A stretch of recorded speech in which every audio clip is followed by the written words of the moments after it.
Hello and welcome to Mediumship Matters with me, Hannah McIntyre. And on my professional podcast, I'm doing exactly what a professional podcaster shouldn't do and slurping my way through a cappuccino. I used to know somebody who did voiceovers for, I think it was Channel 4, and they would not be able to consume any dairy products for like 12 hours beforehand, and there was a whole list of ingredients they couldn't have because it gives voice clag. But I don't have a producer or an editor, so no one's complaining about my cappuccino froth voice box. There you go. How are you doing?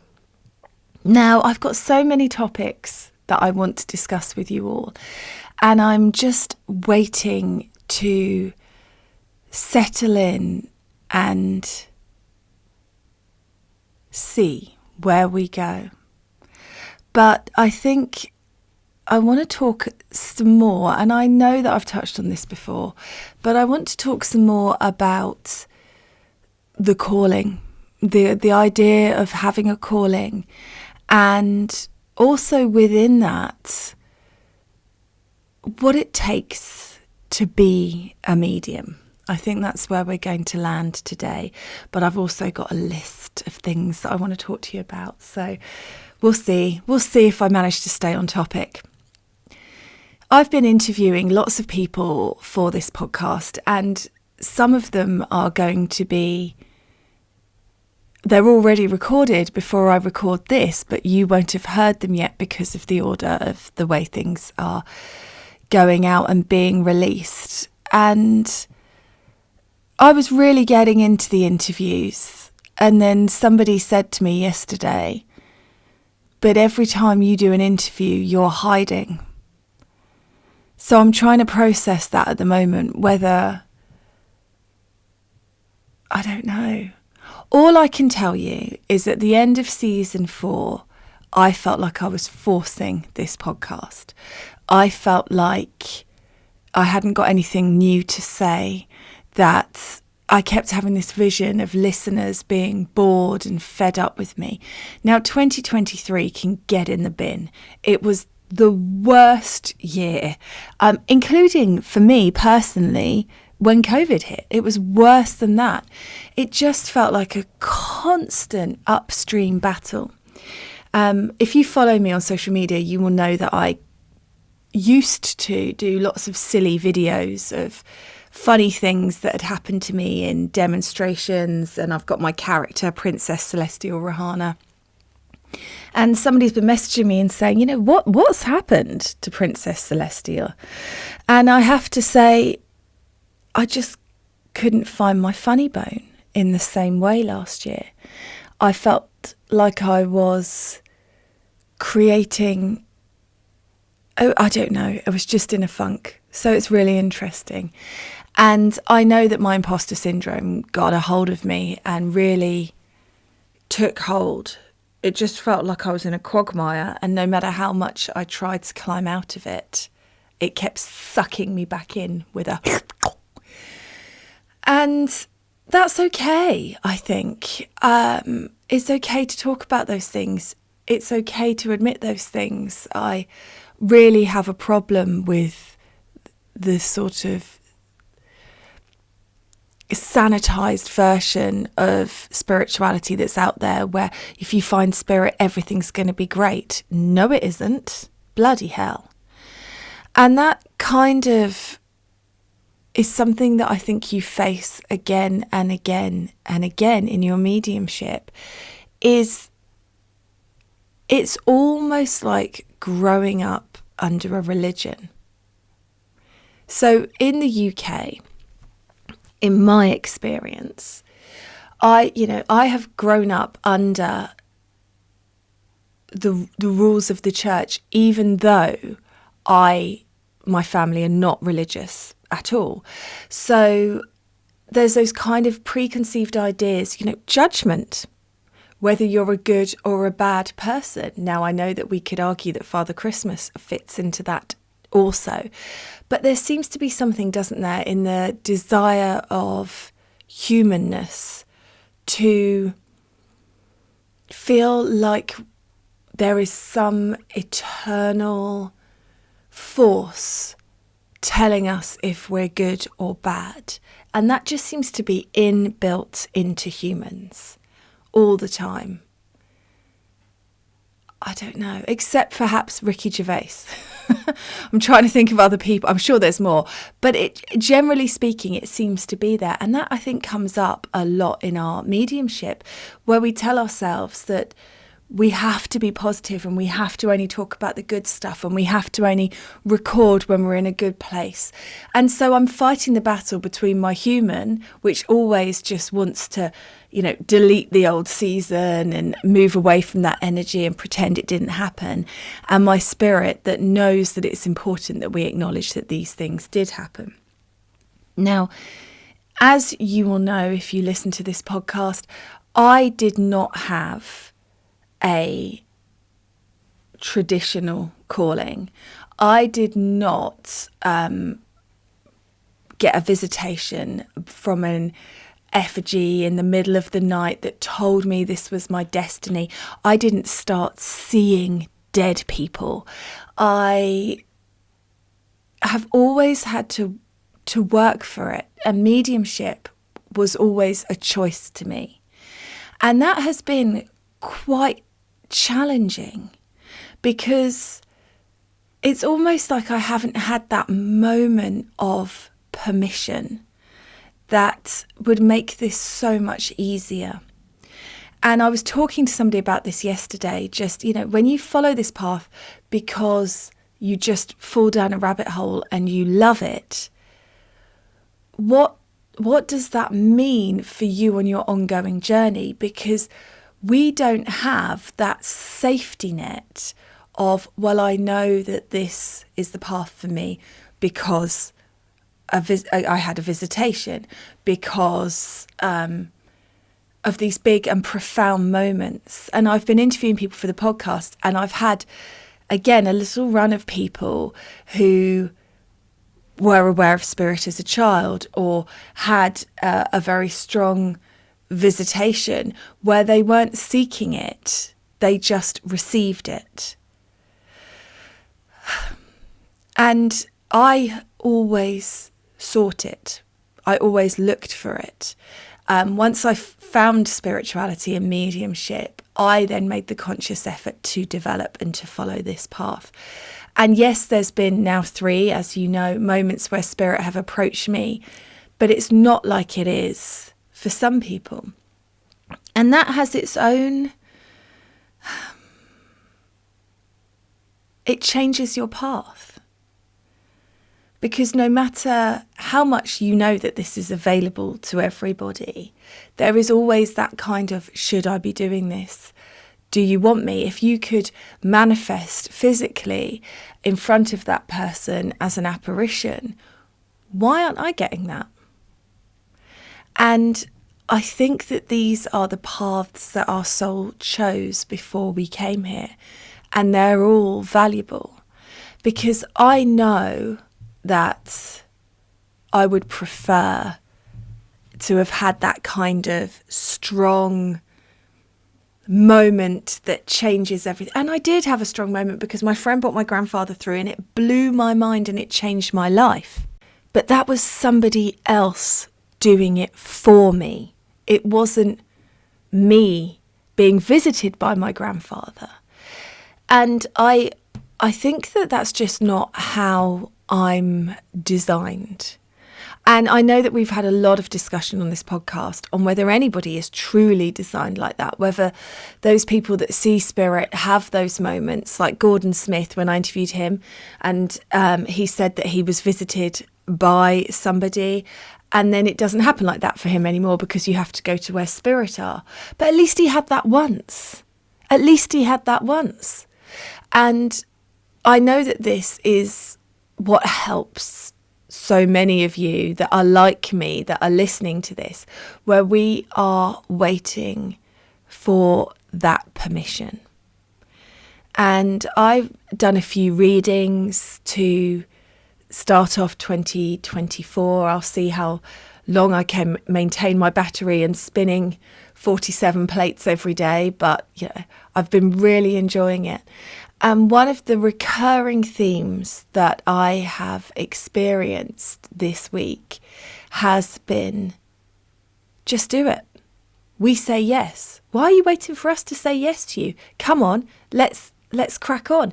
And it just seems to be Spirit saying to people again and again and again, we want you. We want you in the team. And it makes me realise just how many of us are out there waiting for permission to do what we want to do. And I find that fascinating. Why is it so hard? Why is it so hard to follow that call within yourself? My mum lent me a book called Set My Heart to 5.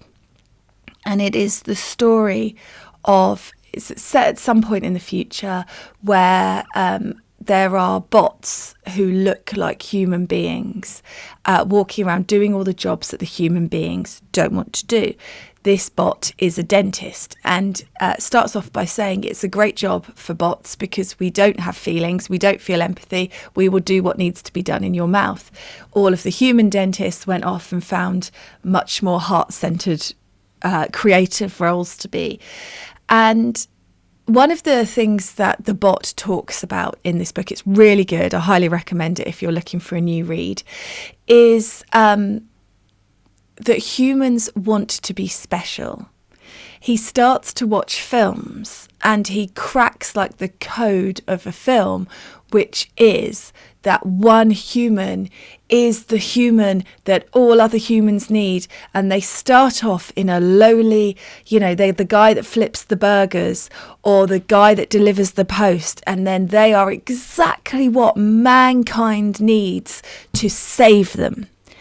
And I find this concept kind of fascinating because is that not also reflected for so many of us in mediumship? We are afraid to be the one that is not called. We are waiting for that you are the hero moment. We are waiting for that you are the special one. You have the force kind of announcement, whether it's Gandalf the Grey or Yoda or Morpheus coming through and asking you which pill you want to take. It's there, isn't it? Us waiting for that special something that's going to let us know that this is the journey. So what happens when you are one of the 90%? Maybe 95% who don't get their apparition, their moment. And I know that while I'm saying this, I can talk to you guys about loads of moments where Spirit have let me know that I can do this. My readings alone tell me that. But isn't this the problem when you're trying to get going? When all you hear out there is that same old dialogue of, I knew I was a medium because, I knew I was a medium because. And actually, there's more of us that are out there saying, I didn't know I was a medium. I just knew I loved mediumship. I didn't know I could do this, but I worked really bloody hard on it. And so if you're listening and you are waiting for a sign, waiting for permission to allow yourself to follow this path, don't waste time. Don't let it stop you. And understand that you're going to have to face your own resistance to your own power. Again and again and again. That is the journey. The journey is not found, I don't think, in the moments when it's easy. The moments when you get an apparition. It's what you do after that. There are many people out there who have seen apparitions and not followed a mediumship path. There are many people out there who haven't seen apparitions and have followed a mediumship path. And so you need to be forcing yourself to take the leap. It's a real problem because, as you guys know, I absolutely wholeheartedly believe that anybody has the ability to communicate with spirit. I absolutely believe that. I don't believe it's just the chosen few.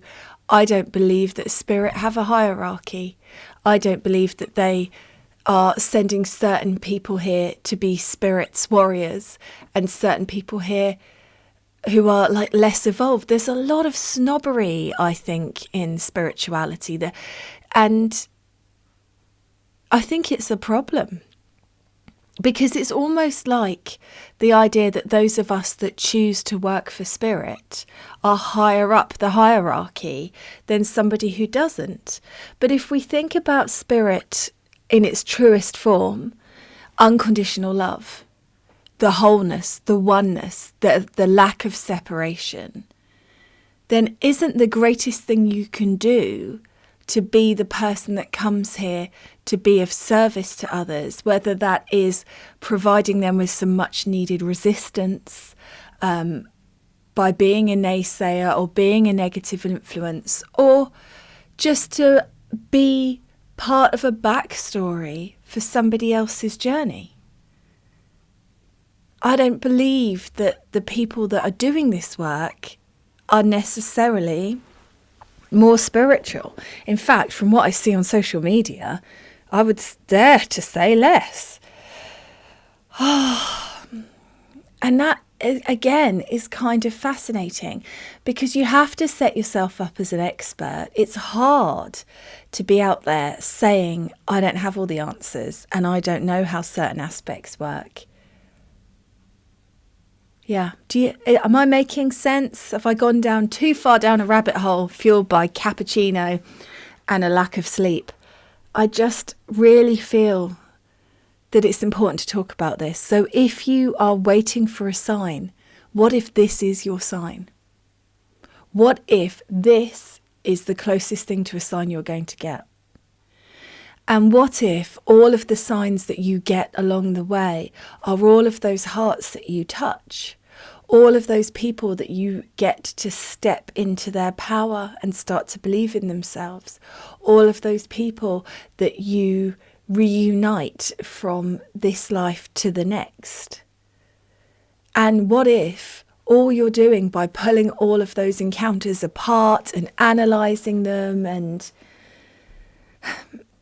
seeing where they were good enough and critiquing them is just sucking the joy out of all of those little moments? Because there's something to be said for it in the fact that when spirit approached you, in those 3 moments where spirit have approached me, there was no doubt in my mind because it was so unexpected. I wasn't looking for it. It was mind-blowing.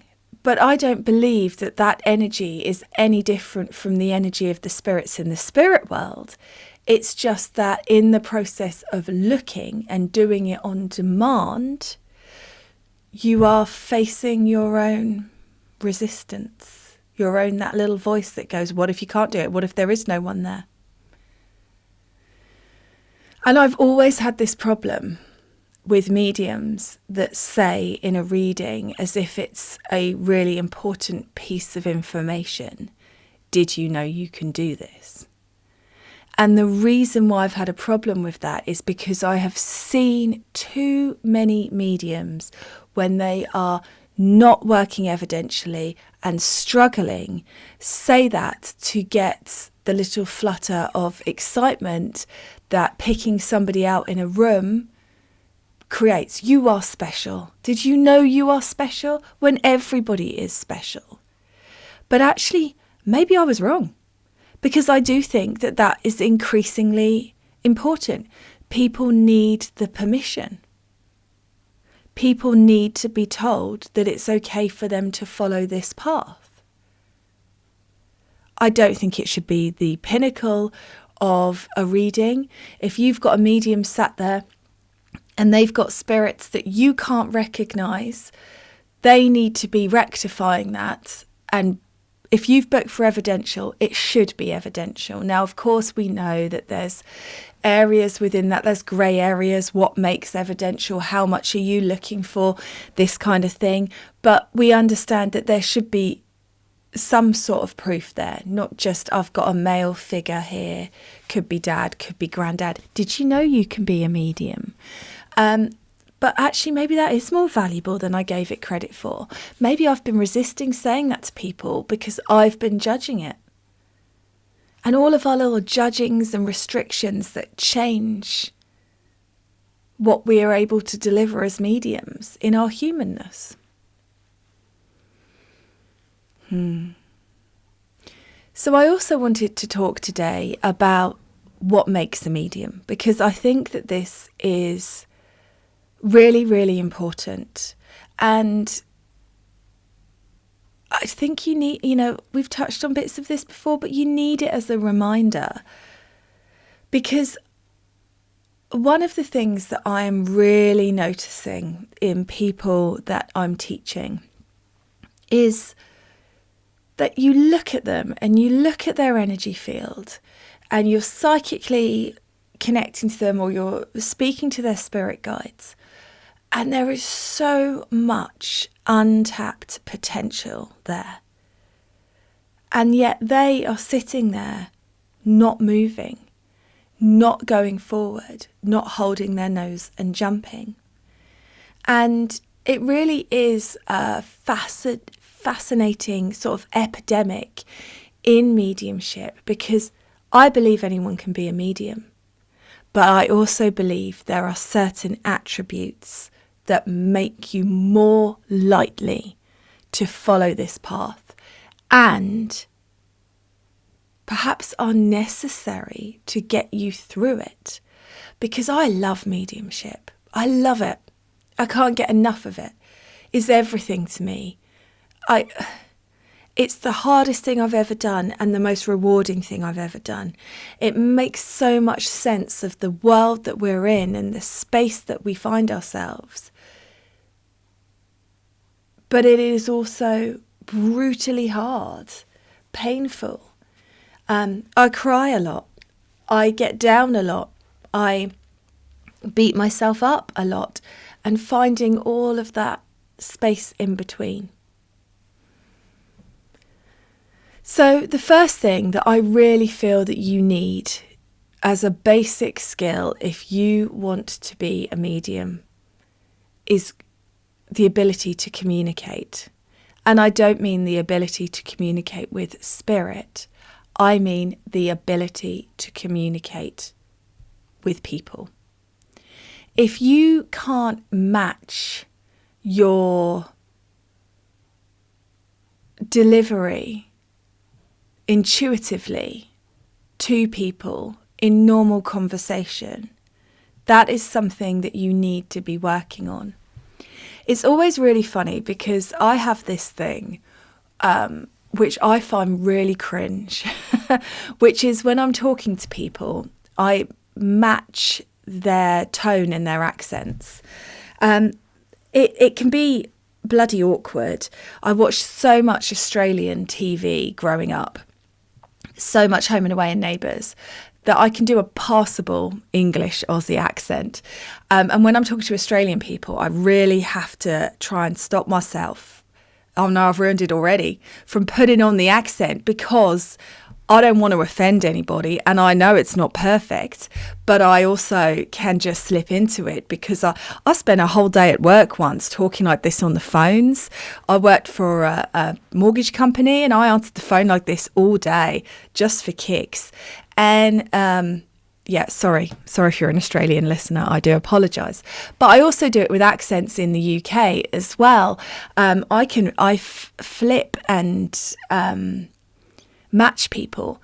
And it's embarrassing. It's embarrassing when you listen to yourself back and you realise that you've suddenly started talking like this because the person you're talking to is talking like that, and you want them to feel comfortable, which is why you do it. You do it to match the person that you're talking to make them feel safe.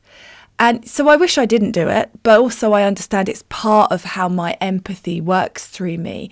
If I know somebody's a little bit nervous, I will match them to settle them in. Now, I'm not saying you need to do that to be a medium, but I am saying if you find the thought of talking to people painful, then there is other stuff you can do to be of service to spirit that isn't about talking. And I'm talking specifically, when I'm talking here, I'm not saying about, this is what you need to be able to communicate with spirit. I'm saying if you want to be a medium, you need to be able to talk. You need to be able to sit down in front of somebody and strike up a conversation with them. Because as the medium, yes, you are bringing in information from the spirit world to somebody, and that's an important communication skill to have. But you are also doing very important energetic work for that person who is in need, for your sitter. So if you couldn't sit in front of somebody who's in need, who you've never met before and never communicated with, and have a conversation where you can be with them and look them in the eye and hold a space for them and care for them with your words, then that is where your focus needs to be before you add mediumship to the mix. And it's massively overlooked. There's a difference between doing platform mediumship for the experience of it to push your boundaries and setting up as a platform medium. And I think the two need to be talked about. Rightly or wrongly, I always wanted to be on the stage. I loved to perform. I did drama at school. I like to be front and centre. I'd like to share the space. If I had one wish, it would be to do a tour with some other mediums and go around together sharing it, but I always have wanted to be on the stage. If you don't want to be on the stage, don't tell yourself you have to be a platform medium. Be a one-on-one medium. And you might find that platform comes for you later. Now, I think platform is an important rite of passage in development. I think it's a really important different way of working. When you're working one-on-one, you know that the spirits that are coming in for your sitter. When you're doing platform, you have to find the right sitter. It's a really important different energy to work in. But you can do that once or twice and then go back to doing your one-on-ones, and there is no shame in that. And I see with a lot of people, when they're doing readings, when you're reading for somebody in your circle and you know that they've been doing one-on-one readings, is it that spirit are saying that they should be doing platform? Or is it that you are trying to think of next steps for them? And that is the general path. Because that's a different thing. So if you've been told that you need to do platform and you are just constantly thinking, but I don't want to, then don't do it. For God's sake, it is such a vulnerability. If it's not your thing, then that's okay. But within that, I was told that I was going to do platform, and I do. But there was a 6-year difference. There was 6 years from somebody telling me that I was going to do platform before me actually doing platform. There's no shame in that. Find what is right for you. And I think that is such a crucial thing if you want to follow this path. You've got to allow yourself to follow your path. And I think too much of mediumship development has been about this, like a sausage factory. And the greatest mediums you will ever meet are the ones that do it their way, not the way of everybody else.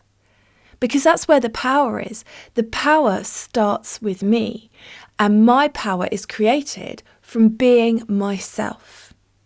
And I like to make people laugh and I like to perform. So while I'm doing my opener and I'm not communicating with spirit, I'm talking about how it works and what to expect. I like to make people laugh. And if I manage that, I know it's going to be a good night because I'm fully in my power before I start communicating with the spirit.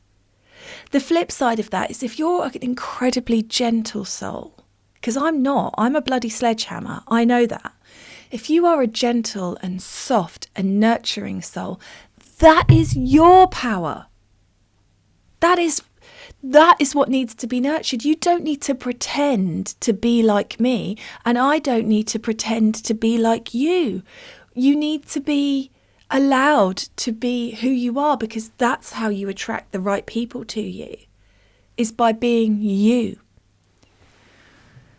I've got a podcast brewing about teachers and different styles of teachers and red flags with teachers. But one of the things I will say is, on my development journey, even though I am a sledgehammer in nature, I needed a softness. I needed love from my teachers, and I didn't get it from all of them. But that is the thing that I needed, that I wanted for my development. And really, that love, what that gave me was permission to do what I wanted to do anyway. Permission to be myself. So the development that I actually ended up needing was not, this is how mediumship works, this is what you need to do, but was actually, I believe in you and you can do this, which made me go, oh, I can do this, which made me do it. It was nothing more complicated than that. And that kind of leads me to the other thing that you really need to develop if you want to be a medium, which is resilience and an ability to push yourself forward.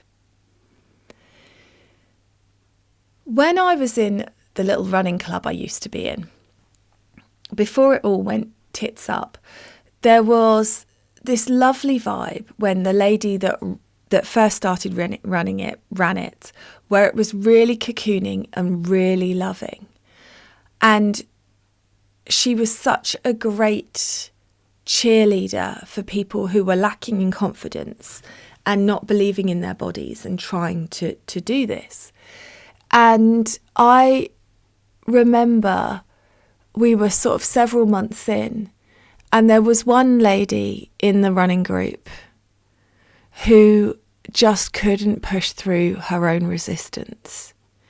And she was so entrenched in the story of, I have asthma, I'm overweight, this hurts. And we really tried, we would take turns to sort of run along with her. And me and her were the same weight. So we were both overweight and the same weight, and we both had asthma. But I was willing to feel the pain to improve. She was not.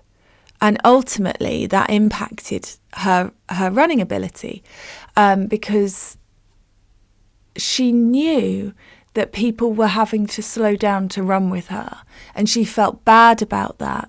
I felt really sorry for her. It's a horrible situation to be in, but she just couldn't dig through her own resistance to herself. Her own resistance to, this is going to hurt now, but it will help me to improve. And it wasn't that we wanted her to run a 5K non-stop. We were, it was a very stop-start running group. It was very lovely. But it was about seeing her try a little bit. And one of the things that I've really seen on my mediumship development journey is people that are just not told that truth. If you want to develop, you have to reach out and grasp that nettle. And it will be awkward, and you will be nervous, and you might well F it up. You might be shit. Big deal. We're all shit. That's how we grow. I didn't reach out to become a medium and then instantly do great work. Hell no.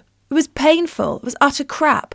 I know full well that there are people in this area, when I was doing my practice platforms here and completely messing it up, I know that there are people who are like, oh, bless her, she thinks she can do it, but she can't, who have never seen me since. So I'm held in their view of me as the baby medium I was when I was learning to get over my own fear, and my fear was sometimes beating me.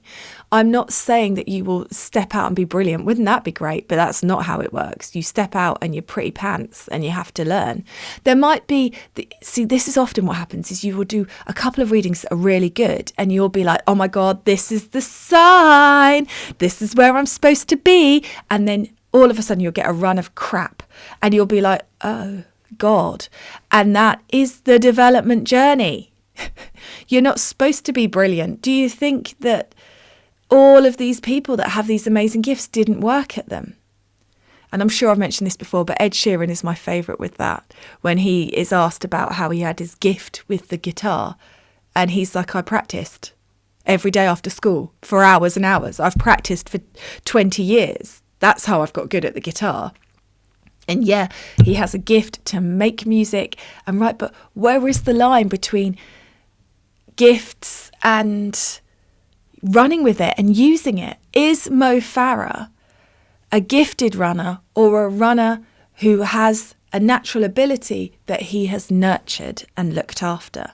And you have to be willing to put yourself in the vulnerability of those situations.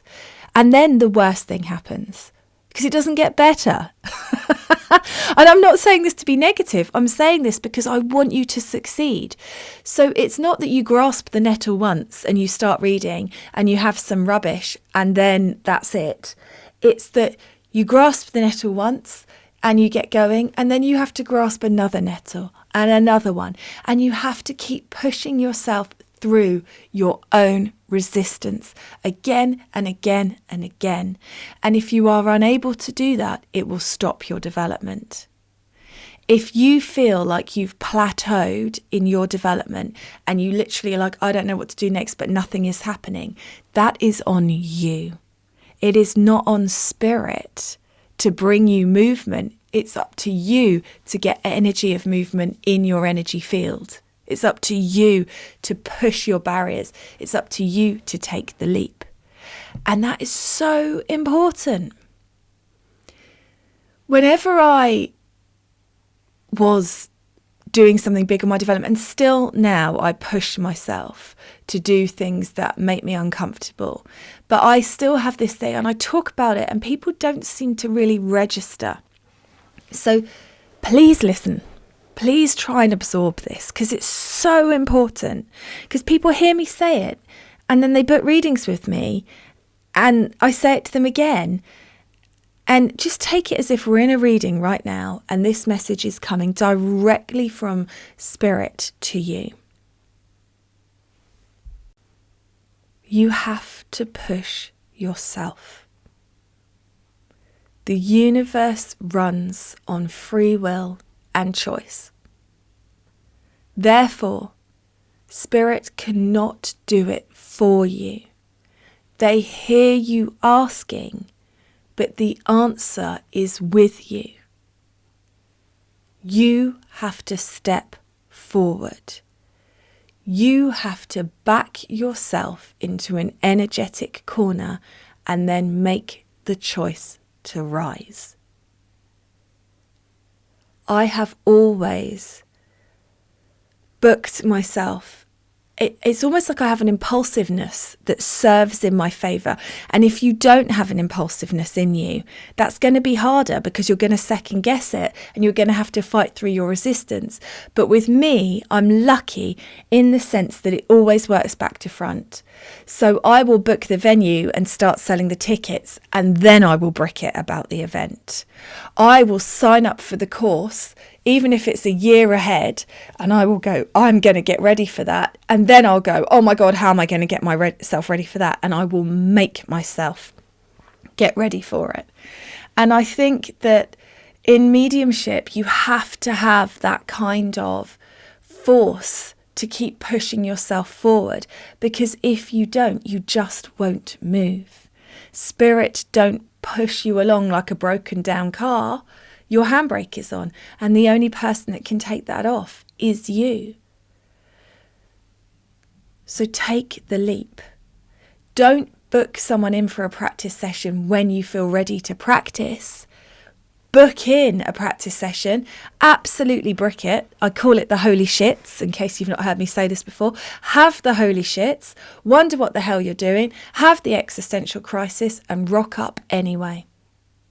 And that is something I believe is completely immovable in the necessity to be a medium. If you want to be a medium, you have to be able to find that resilience and resolve somewhere within you. And a good way of activating that is actually nothing to do with spirit. It's by doing things that take you out of your comfort zone. I love watching I'm a Celebrity Get Me Out of Here. If for anyone that doesn't know what it is, from my overseas listeners, it is they plop a bunch of sort of pseudo celebrities down in the Australian outback, and they're in this jungle and they have to do challenges. And I mean, there's some gross stuff in there too. I'm not great with the eating challenges. I have a very overactive gag reflex, but it's really good to watch what happens to people when they face fear. You see the growth in people, and that's why I love watching it. I love watching people push through. I think that's why I love Drag Race. Less spidery in Drag Race, unless you count some of the eyelashes, but it is that kind of facing yourself. You're facing yourself, your own fear, your own lack of trust. So find things in your life that push your buttons.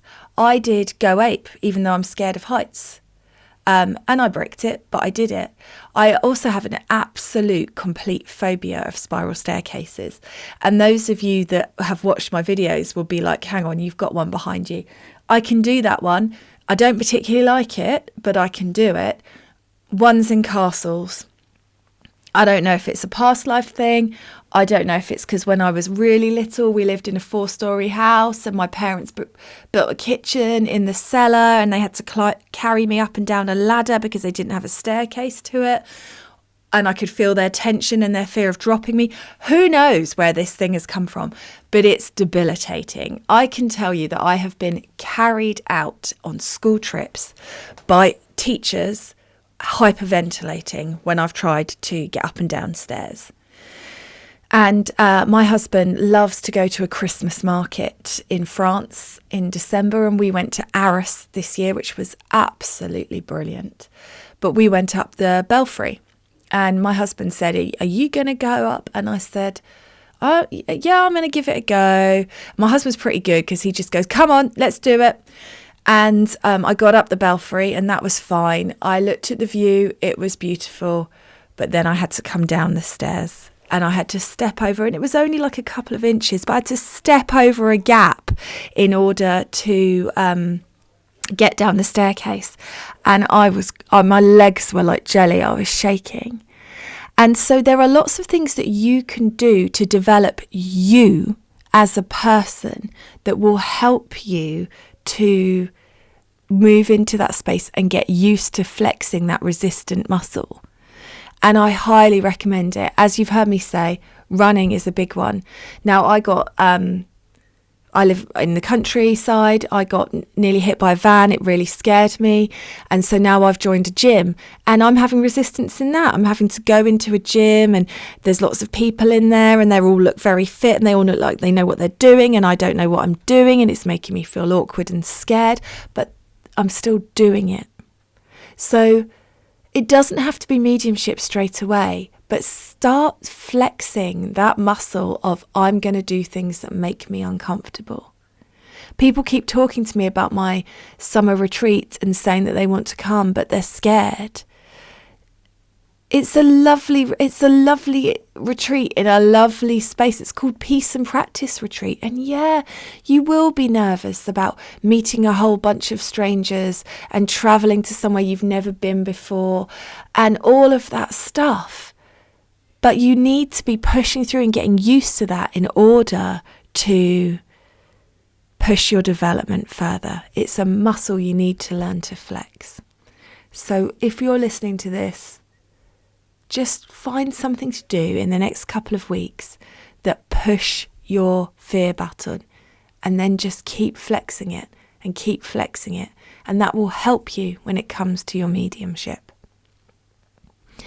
I'd love your thoughts on this. I'd love to know what you think is a necessary skill for a medium, and hopefully we can have a whole episode where we share loads of different thoughts and ideas, because I've barely scratched the surface and I'm 45 minutes in, so I've got to go. You will be falling asleep.